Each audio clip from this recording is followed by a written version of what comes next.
Hey, what's up? This is Dave for Dave is Just Dave, where we explore abuse recovery, mental health, and positive attraction.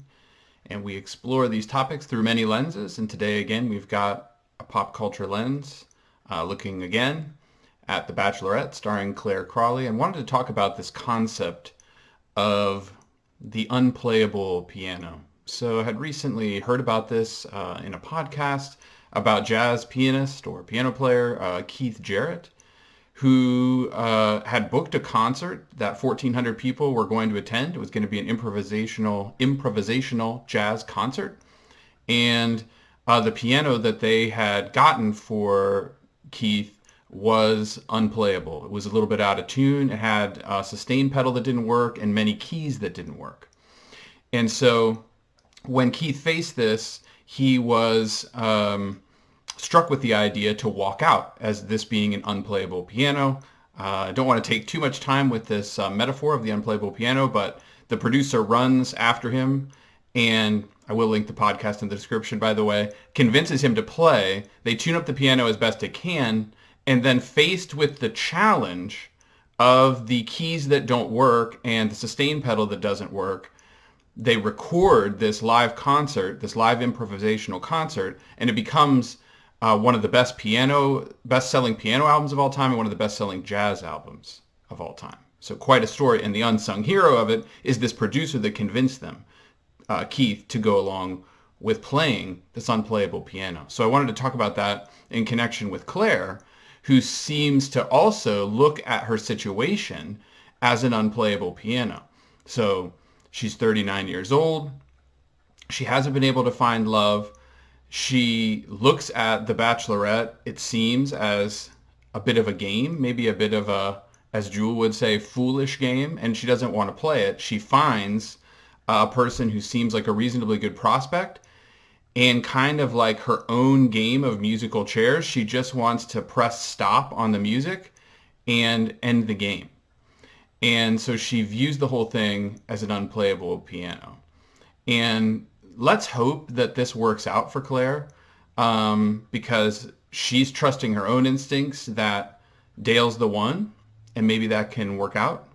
It's certainly possible. But I think a lot of times when we don't rise to the occasion of the unplayable piano, just like Keith Jarrett, he wants to run out. He doesn't want to play the concert in front of 1,400 people with an unplayable piano, instead of seeing the opportunity, instead of seeing the challenge.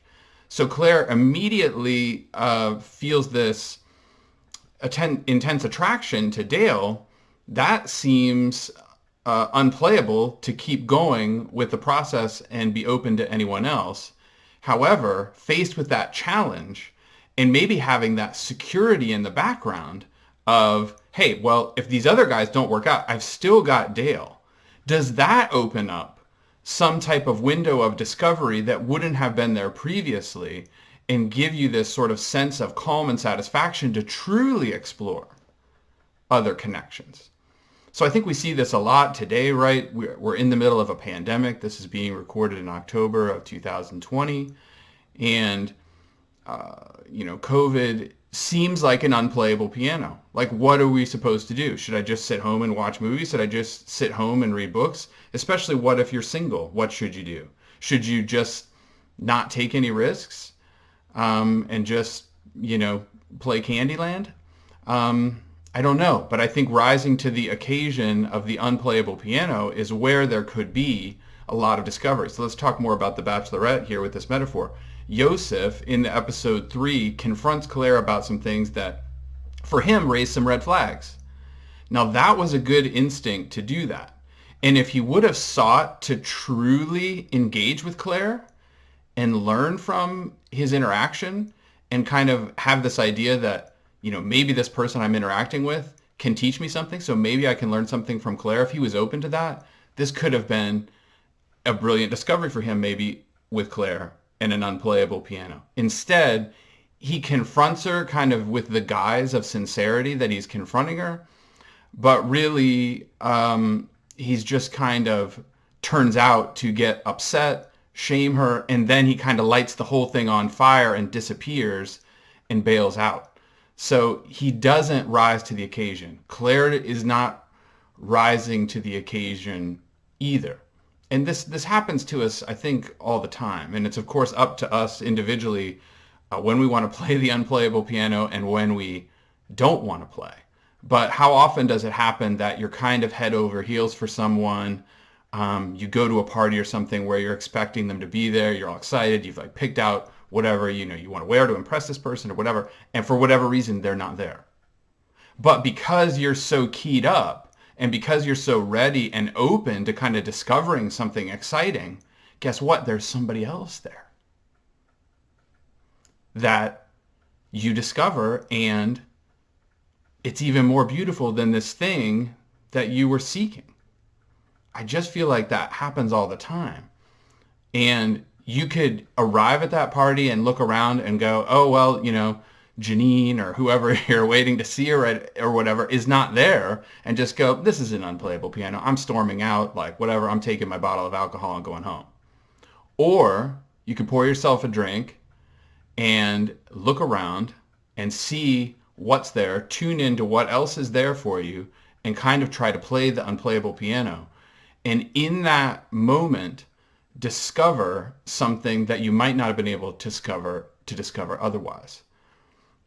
So that's what we aren't being treated to here in a way. Claire has all this life experience to bring as a 39-year-old person that could really be different and something to discover. Instead, she's kind of bailing on the process again. We'll hope for the best in that, but the producers of The Bachelorette wisely intervene. No doubt they tried to convince her, similar to the Keith Jarrett unplayable piano scenario. They probably tried to intervene with Claire and say, please play the game, please play the game. And she's like, no, I'm unwilling to play the game. So they bring in somebody else, Taysha, right? So she's going to become the Bachelorette, and we'll hope that she is going to look at this situation as an unplayable piano, that she's going to rise to the occasion, right?